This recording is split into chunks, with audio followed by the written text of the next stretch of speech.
We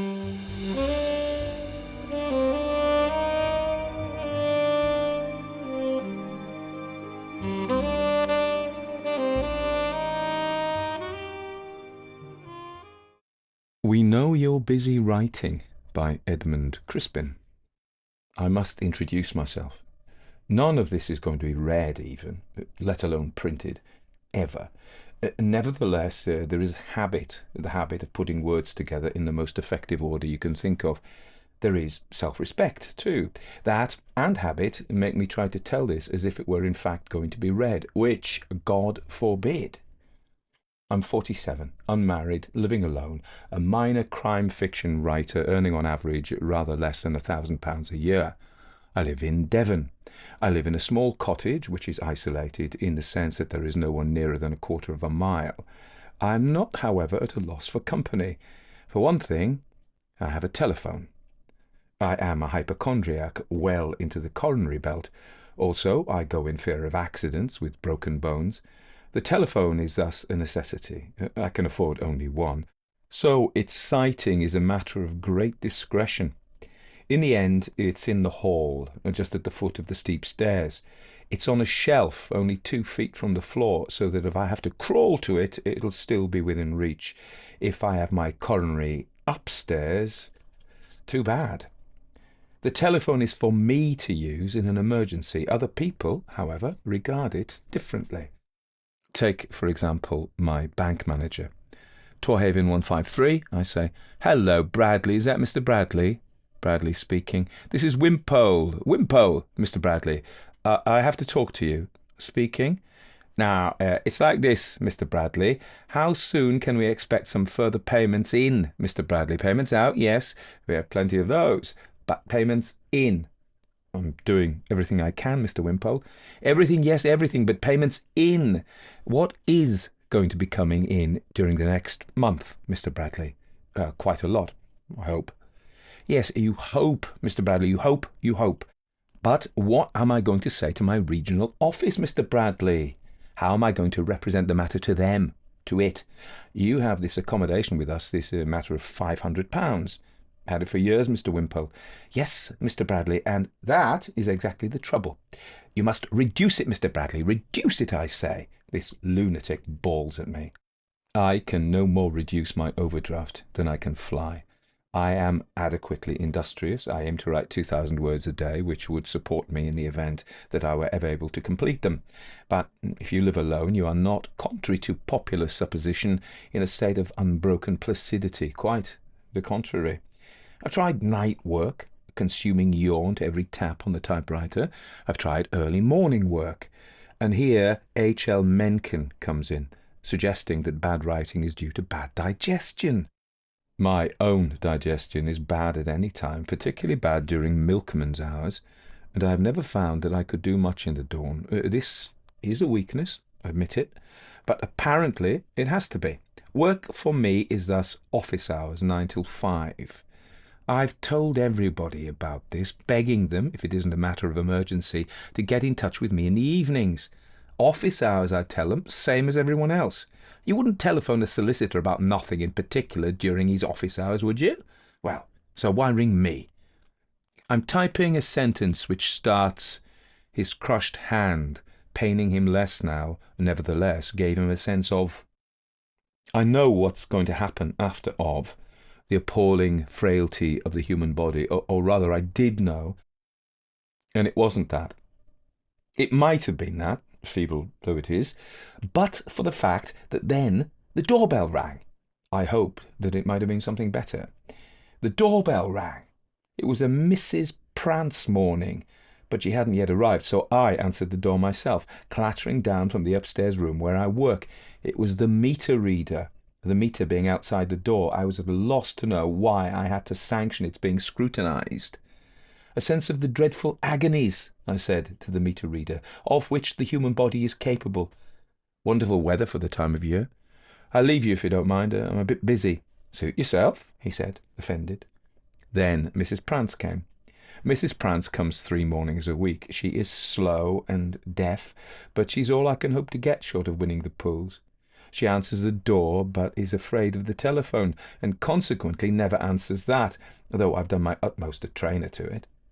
She is very anxious that I should know precisely what she is doing in my tatty little cottage and approve of it. Mr. Bradley? Yes, Mrs. Prance. It's the high glow. What about it, Mrs. Prance? Pardon?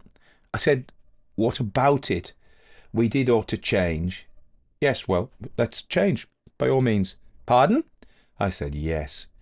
Doesn't bring the wood up, not the way it ought to. You're the best judge, Mrs. Prance. Pardon? I'm sorry, Mrs. Prance, but I'm working now. We'll talk about it some other time. Toffee-nosed, says Mrs. Prance. Gave him a sense of brr brr brr brr brr brr. Mrs. Prance shouts that it's a telephone. I stumble downstairs and pick the thing up. Darling. Oh, hello, Chris. How are you, darling? A sense of the gross cruelty which filled all history. What, darling? What was that you said? Sorry, I was just trying to keep a glass of water balanced on my head. A tinkle of laughter. You're a poppet. Listen, I've had a wonderful idea. It's a party here in my flat today week. You'll come, Edward, won't you? Yes, of course I will, Chris. But may I just remind you about something? What's that, darling? You said you wouldn't ring me up during working hours. A short silence then. Oh, but just this once. It's going to be such a lovely party, darling. You don't mind just this once? Chris, are you having a coffee break? Yes, darling, and oh God, don't I need it? Well, I'm not having a coffee break. A rather longer silence then. You don't love me any more? It's just that I'm trying to get a story written. There's a deadline for it. If you don't want to come to the party, all you've got to do is say so. I do want to come to the party, but I also want to get on with earning my living. Seriously, Chris, it's a week ahead. Couldn't you have waited till this evening to ring me? A sob. I think you're beastly. I think you're utterly, utterly horrible. Chris, and I never want to see you again. A sense of treachery, I typed sedulously. The agony still flamed up his arm, but it was now... The doorbell rang. It was now more than... It's the laundry, Mr. Bradley, Mrs. Prance shouted up the stairs at me. Coming, Mrs. Prance. I went out onto the small landing. Mrs. Prance's great moon face peered up at me from below. Coming Thursday next week, she shouted at me, because of Good Friday. Yes, Mrs. Prance, but what has that got to do with me? I mean, you'll be here on Wednesday as usual, won't you, to change the sheets? Pardon? Thank you for telling me, Mrs. Prance. One way and another, it was a remarkable Tuesday morning. 7 telephone calls, none of them in the least important, 11 people at the door, and Mrs. Prance anxious that no scintilla of her efforts should lack my personal verbal approval. I had sat down in front of my typewriter at 9:30. By 12 noon I had achieved the following. His crushed hand, paining him less now, nevertheless gave him a sense of treachery, the appalling frailty of the human body, but it was now less than it had been, more than indifferent to him, since, because, though the pain could be shrugged off, the betrayal was I make no pretence to be a quick writer, but that really was a very bad morning indeed. Afternoon started better. With some garlic sausage and bread inside me, I ran to another 7 paragraphs unimpeded. As he clawed his way out, hatred seized him. I tapped out, enthusiastically embarking on the 8th. No such emotion had ever before... The doorbell rang. Had ever before disturbed his quiet existence. It was as if... The doorbell rang again, lengthily, someone leaning on it. As if a beast had taken charge, a beast inordinate, insatiable. The doorbell was now ringing for many seconds at a time, uninterruptedly. Was this a survival factor, or would it blur his mind? He scarcely knew. One thing was abundantly clear, namely that he was going to answer the bloody doorbell. He did so. On the doorstep, their car standing in the lane beyond, were a couple in early middle age, who could be seen at a glance to be fresh out from the Duke. The Duke of Devonshire is my local. When I first moved to this quiet part of Devon, I had nothing against the Duke. It was a small village pub serving small village drinks with an occasional commercialised pork pie or sausage roll, but then it changed hands. A post-gate admirer took over. Hams, game patties, quail eggs and other such fanciful foods were introduced to a noise of trumpets. esurient lunatics began rolling up in every sort of car, gobble mad for exotic ploughmen's lunches and suavely served lobster creams, their throats parched for the vinegar of 1964 clarets or the ullage of the abominable home-brewed beer, and there was no longer any peace for anyone. In particular, there was no longer any peace for me. "Let's go and see old Ted," people said to one another as they were shooed out of the bar at closing time. "He lives near here." "Charles," said this man on the doorstep, extending his hand. The woman with him tittered. She had fluffy hair and lips so pale that they stood out disconcertingly like scars against her blotched complexion. "It's Ted, lovey," she said. "Ted, of course it's Ted. Known him for years. How are you, Charlie boy?" "Ted, Angel." I recognised them both slightly from one or two parties. They were presumably a married couple, but not married for long, if offensive nonsenses like Angel were to be believed. "We're not interrupting anything," she said. Interested by this statement of fact, I found spouting up in my pharynx the reply, "Yes, you sodding well are." But this had to be choked back. Bourgeois education forbids such replies other than euphemistically. "Come on in," I said. They came on in. I took them into the downstairs living room, which lack of money has left a ghost of its original intention. There are 2 armchairs, a Chesterfield, a coffee table, a corner cupboard for drinks, but all, despite high glow, dull and tattered on the plain carpet. I got them settled on the Chesterfield. "Coffee?" I suggested, but this seemed not to be what was wanted. "You haven't got a drink, old boy," the man said. "Stanislas," the girl said. "Yes, of course. Whiskey, gin, sherry." "Oh, Stanislas, darling, you are awful," said this female. "Fancy asking." I had no recollection of the name of either of them, but surely Stanislas couldn't be right. "Stanislas?" I asked. "It's private," she said, taking one of his hands in one of hers and wringing it. "You don't mind. It's a sort of a joke. It's private, between us." "I see. Well, what would you like to drink?" He chose whiskey, she gin, and Italian. "If you'll excuse me, I'll have to go upstairs for a minute," I said after serving them. One thing was abundantly clear. Giorgio's map had been wrong, and as a consequence... "Ooh-hoo!" I went out onto the landing. "Yes?" "We're lonely." "Down in just a minute." "You're doing that nasty writing." "No, just checking something." "We heard the typewriter. Do come down, Charles. Edward, I mean. We've got something terribly, terribly important to tell you." "Coming straight away," I said, my mind full of Giorgio's map. I refilled their glasses. "You're Diana," I said to her. "Daphne," she squeaked. "Yes, of course, Daphne. Drink all right?" She took a great swallow of it, and so was unable to speak for fear of vomiting. Stanislas roused himself to fill the conversational gap. "How's the old writing, then?" "Going along well." "Mad Martians, eh?" "Don't read that sort of thing myself, I'm afraid. Too busy with biography and history." "Has Daphne told you?" "No. Tell me what?" "About us, old boy. About us." This was the first indication I'd had that they weren't a married couple. Fond locutions survive courtship by God knows how many years, fossilizing to automatic gabble, and so are no guide to actual relationships. But in us, the capital letter, audible anyway, flag wags something new. "Aha," I said. With an effort, Stanislas leaned forward. "Daphne's husband is a beast," he said, enunciating distinctly. "Giorgio's map," I said, defective. "A mere brute. So she's going to throw in her lot with me." Satisfied, he fell back onto the cushions. "Darling," he said. As a consequence, we were 2 miles southwest of our expected position. "So what's the expected position?" I asked. "We're eloping," Daphne said. "This very day, darling." "Angel." "Yes, this very day," said Stanislas, ostentatiously sucking up the last drops from the bottom of his glass. "This very day as ever is. We've planned it," he confided. The plan had gone wrong, had gone rotten. Giorgio had failed. "Had gone rotten," I said, hoping I might just possibly remember the phrase when this pair of lunatics had taken themselves off. Rotten is a word for that bastard, said Stanislas. Suddenly his eyes filled with alcoholic tears. What Daphne has suffered, no one will ever know, he gulped. There's even been beating.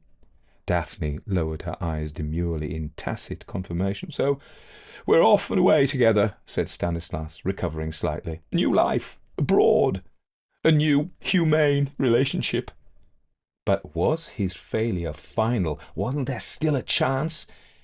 If you'll excuse me, I said, I shall have to go upstairs again.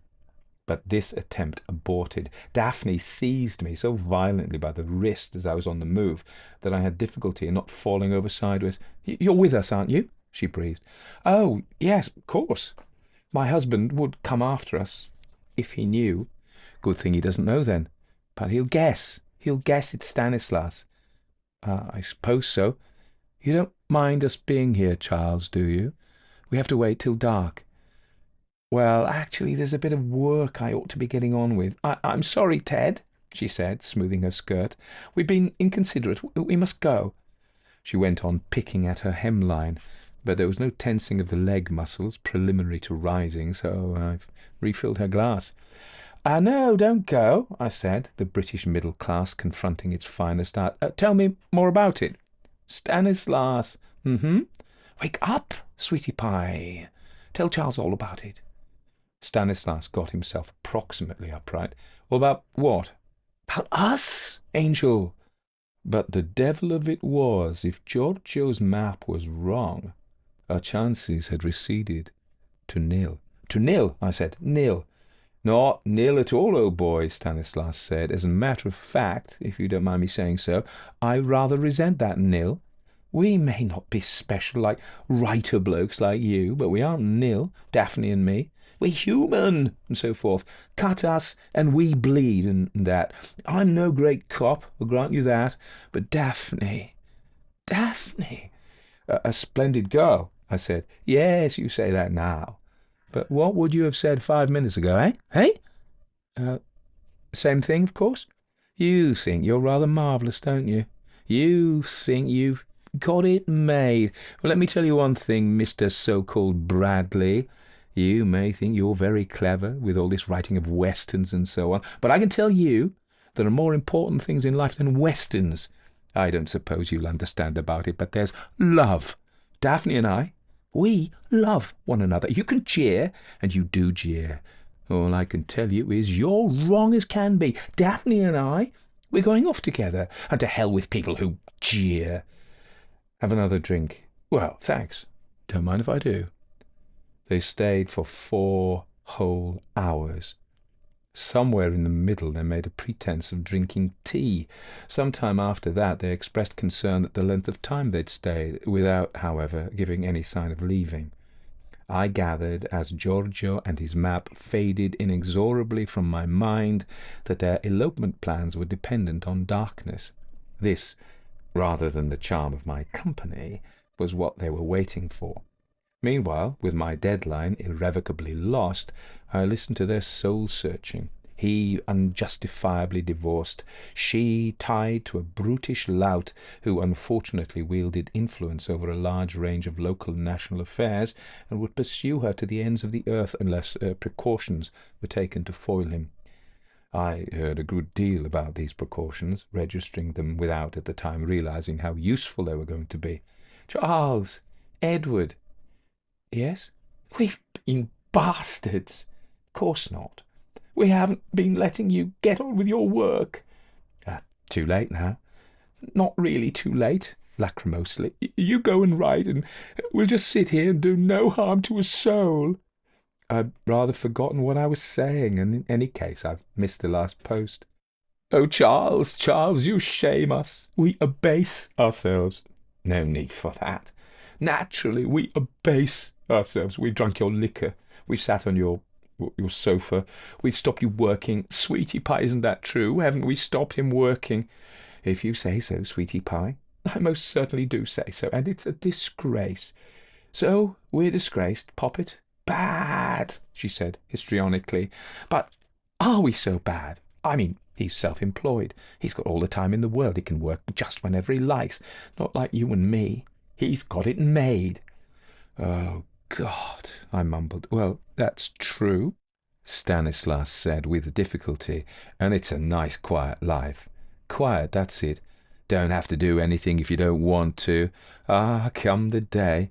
He's looking cross. What's that? Old Charles looking cross. Angel, you're mistaken. Don't you believe it. Not cross, Charles, are you? We have stayed rather long, darling. Darling, are you awake? I say, we have stayed rather long. Hmm. But it's special, Edward. It's special. You do see that, don't you? Special because of Stanislas and me. I said, all I know is that I... Just this once, she said. He'll forgive us just this once. After all, you are a free agent. And after all, it's only us. I stared at them. I looked at him, 9/10 asleep. I looked at her, half asleep. I thought what a life they were going to have if they eloped together. But it's only us had triggered something off. I remembered that on just that one day, not an extraordinary one, there had been Mrs. Prance and meter reader Chris twice. She had telephoned a second time during working hours to apologise for telephoning the first time during working hours. The laundryman, the grocer, no chiver peas this week. My tax accountant, a woman collecting for the church, a Frenchman wanting to know if he was on the right road to the Duke. I remembered that a frippet had come from the National Insurance, or whatever the hell it's called now, to ask what I was doing about Mrs. Prance, and if not, why not. I remembered a long, inconclusive telephone call from someone's secretary at the BBC. The someone, despite his anxiety to be in touch with me, having vanished without notice into the BBC club. I remembered that undergraduates at the University of Essex were wanting me to give them a talk, and were going to be so good as to pay second-class rail fare, though no fee. I remembered that my whole morning's work had been a single botched, incomplete paragraph, and that my afternoon's work, before this further interruption, had been little more than 200 words. I remembered that I'd missed the post. I remembered that I had missed the post before, for much the same reasons, and that publishers are unenthusiastic about writers who keep failing to meet deadlines. I remembered that I was very short of money, and that sitting giving drink to almost total strangers for 4 hours on end wasn't the best way of improving the situation. I remembered I saw red. A red mist swam before his eyes, doing the butterfly stroke. I picked up the poker from the fireplace and went round behind them. Did they, I sometimes ask myself, wonder what I could possibly be doing edging round the back of the Chesterfield with a great lump of iron in my hand? They were probably too far gone to wonder. In any case, they weren't left wondering for long. 18 months have passed. At the end of the first week, a detective constable came to see me. His name was Ellis. He was thin to the point of emaciation, and seemed, despite his youth, permanently depressed. He was in plain clothes. He told me that their names were Daphne Fiddler and Clarence Oates. Now, sir, we've looked into this matter, and we understand that you didn't know this lady and gentleman at all well. I'd just met them once or twice. They came here, though, that Tuesday afternoon. Yes, but they'd been booted out of the pub. People often come here because they've been booted out of the pub. Lounging on the Chesterfield, ignoring its blotches, Ellis said, they were looking for drink, eh? Yes, they did seem to be doing that. I'm not disturbing your work, sir, I hope. Yes, you are officer, as a matter of fact. So did they. If you wouldn't mind, sir, don't call me officer. I am one, technically, but as a mode of address it's pointless. Sorry. I'll have to disturb your work a little bit more still, sir, I'm afraid. Now, if I may ask this, did this pair say anything to you about their plans? Did they say anything to anyone else? Yes, Mr. Bradley, to about half the population of South Devon. Well, I can tell you what they said to me. They said they were going to get a boat from Torquay to Jersey, and then a plane from Jersey to Guernsey, and then a hovercraft from Guernsey to France. They were going to go over to France on day passes, but they were going to carry their passports with them and cash sewn into the linings of their clothes. Then they were going on from France to some other country where they could get jobs without a permis de séjour. Some countries, there's loopholes big as camels' gates, said Ellis biblically. I said, they'll make a mess of it, you know.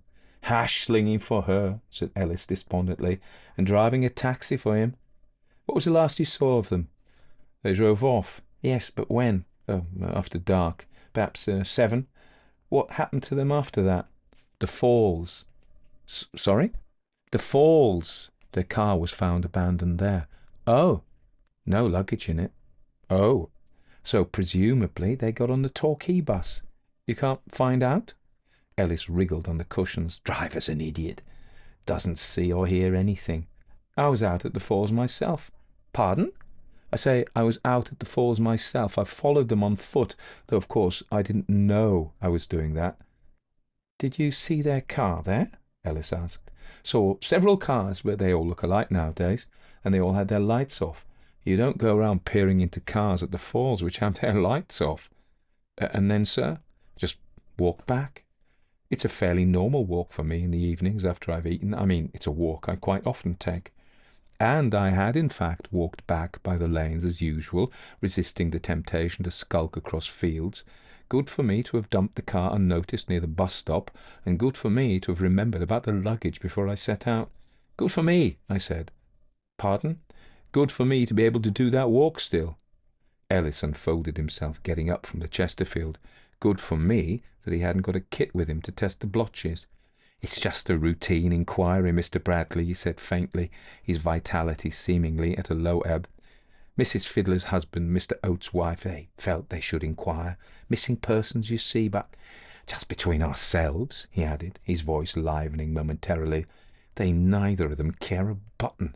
It's obvious what happened, and they neither of them care a button. Least said, Mr. Bradley, soonest mended. He went.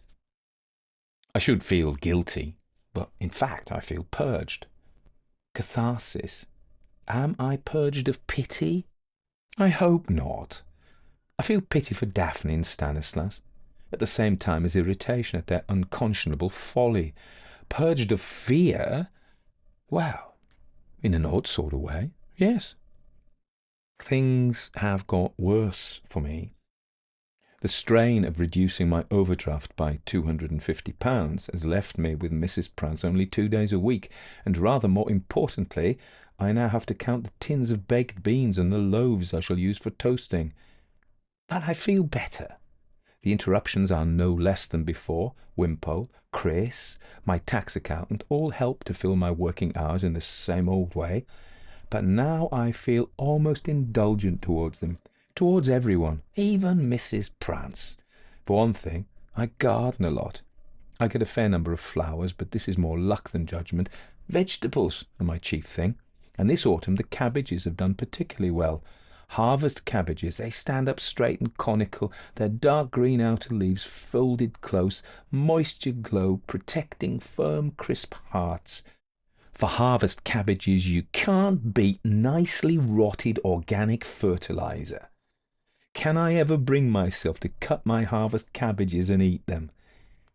At the moment, I don't want to eat my harvest cabbages, but I dare say in the end I shall. After all, it's only them. If you like that story, consider supporting me as a patron. That way you help me make more stories for you and get access to a patrons-only library of stories. Lots more hours for you to listen to.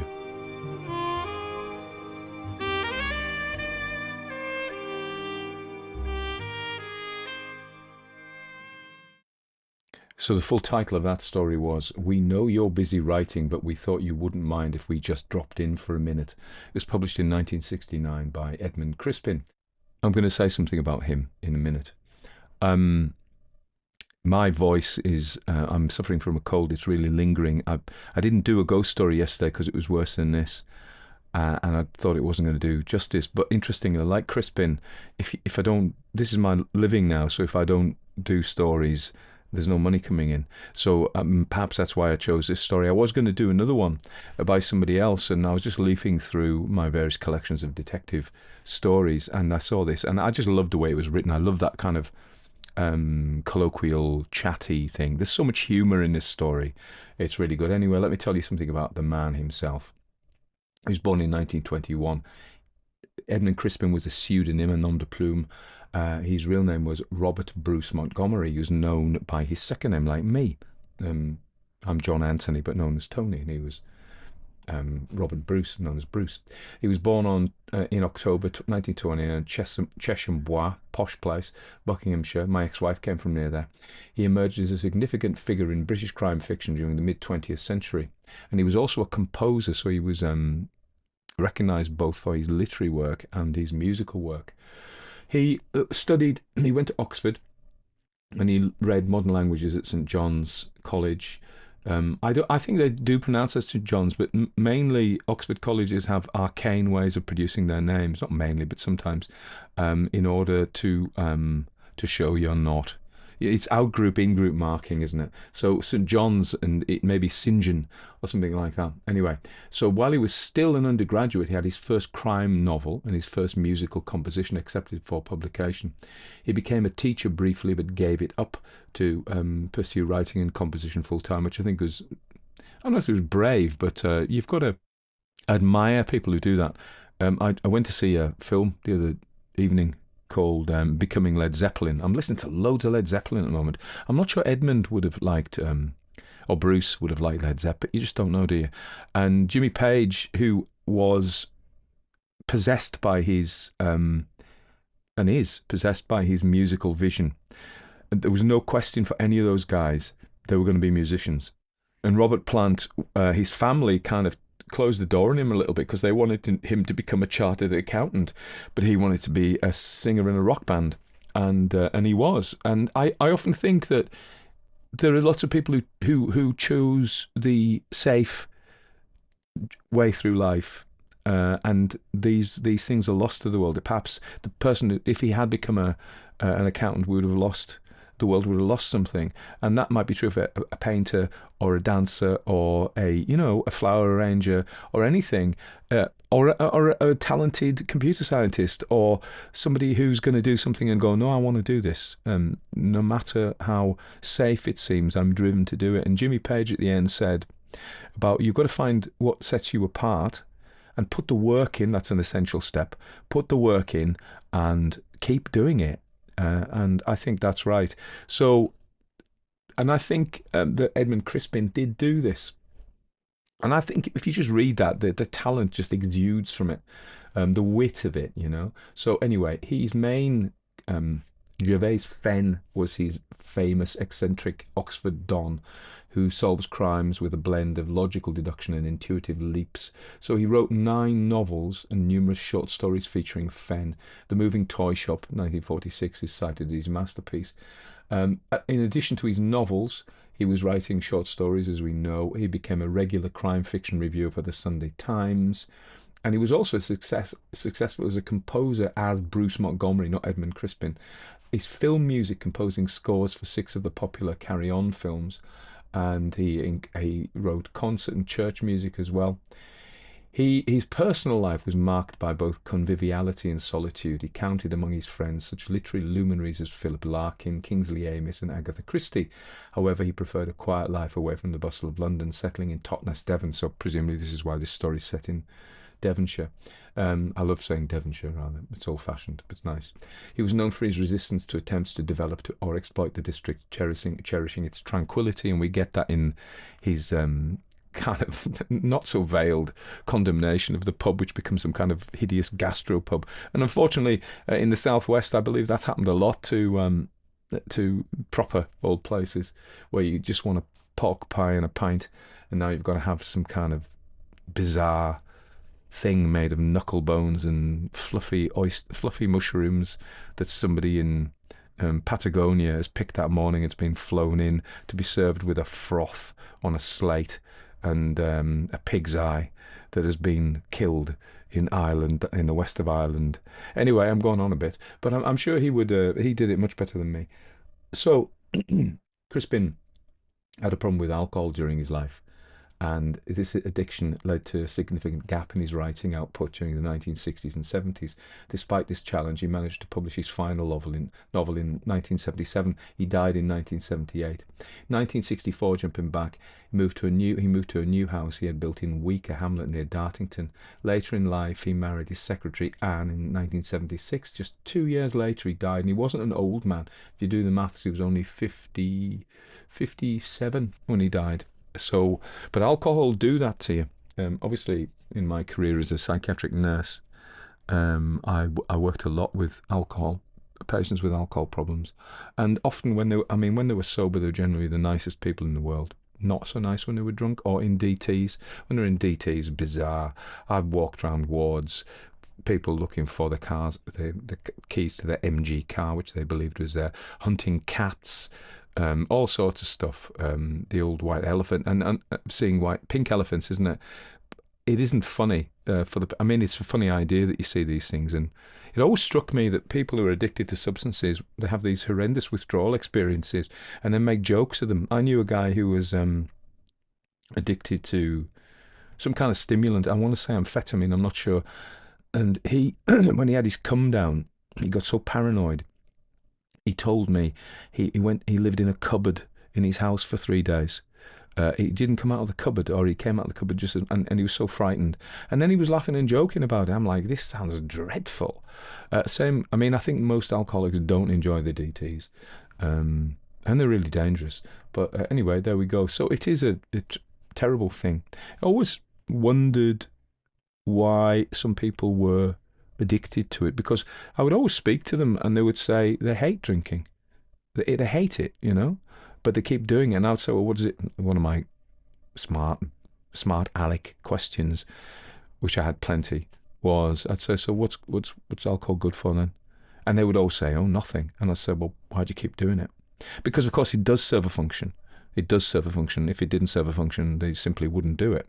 And usually, very often I found that people with alcohol problems had bad anxiety. They had anxiety, and they started off taking the alcohol to manage the anxiety, which it does very well in the short term. But the medicine becomes a poison, and then if you've got anxiety and you don't drink, you become massively, intolerably anxious. So there the cycle is gone over. So yeah, it does do something, and the secret was to try and find something else that would serve that function, to try and give them something that met that need that wasn't drink. But terrible. There's alcoholism in my biological father's family. So there we are. But anyway, I don't know. We got to that. Yeah. So it's a terrible curse, but nevertheless, I often also, like we were talking about Led Zeppelin, weren't we?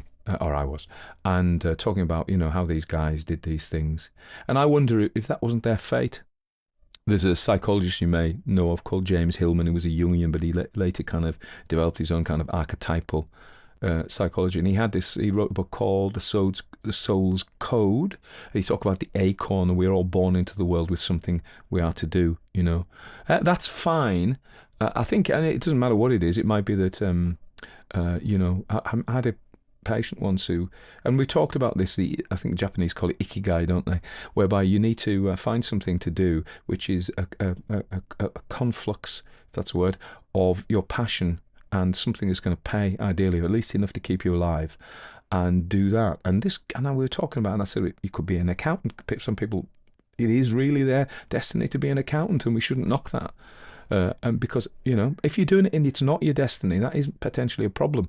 But if you're doing it because you're absolutely consumed by, figures and that kind of thing, or you're absolutely serving a real purpose to people, where would I be without my accountant? It's a valuable service. So, and that might be her métier, her soul's calling. It's not for me to say. But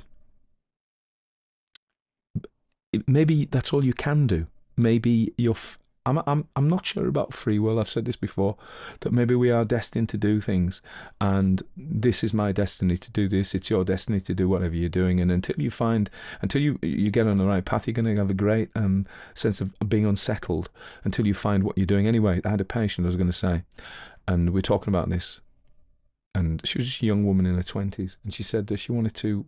This is true. She wanted to do the makeup in a morgue to make those who've passed away look the best they could, and give some comfort to the relatives and the dignity to the person who's died as well. And you know what? I thought, that's not a job for me really, but I can see the value in it. So, as I say, it's not for me to judge. So, Robert Plant probably couldn't have been anything other than a rock singer. Edmund Crispin couldn't have been anything other than a composer and a writer. And perhaps he couldn't have been anything other than a drinker. And that is a sobering thought. No pun intended, actually. That's a rather bad taste. But yeah, because I used to wonder why you, why you, and not me. And I never came to a conclusion, really, other than perhaps playing this idea that is our fate. Anyway, I've rambled. So, looking at the story, a very witty story. I haven't said anything really about the story. It was published in 1969, between his novels. It reflects, oh yeah, I was going to say, so it reflects his living in Devon. It reflects his doesn't like things being upgraded, or whatever we call them, the pub being transformed into some hideous gastro monstrosity, and rather than an honest pub where honest people go and drink honest beer, which is of course what I would prefer. And also, I think, so we can say a little bit more about this. I wonder, when you're an alcoholic, and alcoholics make all sorts of excuses for themselves. They really do. And if you are an alcoholic, I'm really sorry. I'm with you, but you've got to stop making excuses. And the thing is, I don't get any work done because of everybody ringing the bell, and my girlfriend rings up, and the accountant rings up, and people, that isn't really why you're not getting anything done. The real reason is the drink. And I thought that the issue being that these people come in and they drink huge amounts sitting, and people come to his house looking for drink. So drink is a theme in this story, probably subconsciously. It isn't apart from, I think, the interesting thing is, as I said, the real reason probably he didn't get things done isn't because of people calling, it's because of the drink calling. Yeah, that's what I think anyway. And you can argue with that if you want. Not that I'm going to listen to you. No, I will. I mean, that's another point. I do listen to. I read the comments, and I actually learn things from the things people tell me. And sometimes I don't agree with them. That's just natural, isn't it? In which case, I shrug and move on.